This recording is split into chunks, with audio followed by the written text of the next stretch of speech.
Iran has received a response from the United States regarding its latest peace proposal, according to Iranian state-linked media. The reply, reportedly delivered through Pakistan, is currently under review in Tehran, as confirmed by Foreign Ministry spokesperson Ismail Bahai. The United States has not officially confirmed sending a response.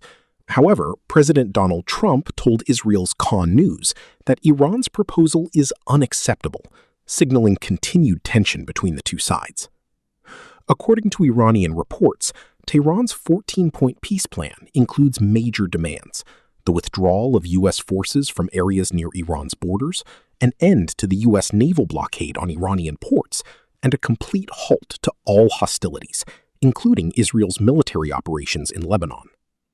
The proposal also pushes for a final agreement within 30 days and emphasizes ending the war rather than extending temporary ceasefires. A key sticking point remains nuclear negotiations. Iran has clearly stated that at this stage, no nuclear talks are on the table, a major issue for Washington. While Iran insists its nuclear program is peaceful, it remains the only non-nuclear armed country enriching uranium close to weapons-grade levels.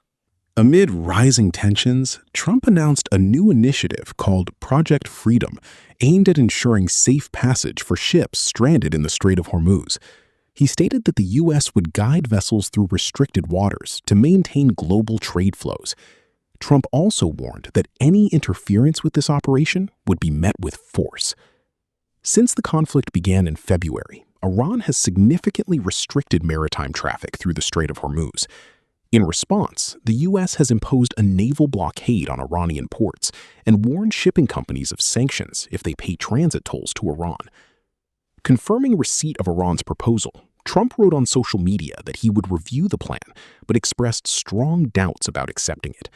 He stated that Iran has not paid a big enough price for its actions over the past decades.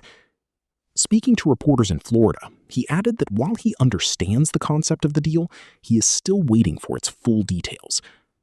When asked whether military strikes inside Iran could resume, Trump said it remains a possibility if Iran escalates tensions.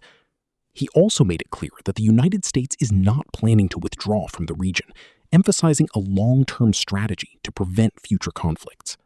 Iran's proposal reportedly comes in response to a previous 9-point U.S. plan that suggested a 2-month ceasefire. However, legal pressure is now building in Washington. Under U.S. law, the president must secure congressional approval within 60 days of initiating military action, or end the operation. That 60-day deadline has now passed, following U.S. strikes launched on March 2nd alongside Israel.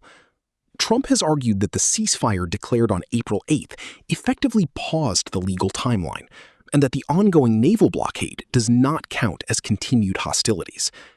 Meanwhile, political divisions are growing in Washington. Senator Josh Hawley has called for scaling back U.S. involvement, warning that the conflict is becoming too costly and unclear. On the other hand, Senator Lisa Murkowski expressed concern that a premature withdrawal could leave critical threats unresolved, while also opposing an endless war. As diplomatic uncertainty continues and military risks remain high, the world is watching closely to see whether negotiations will lead to peace or push the region deeper into conflict.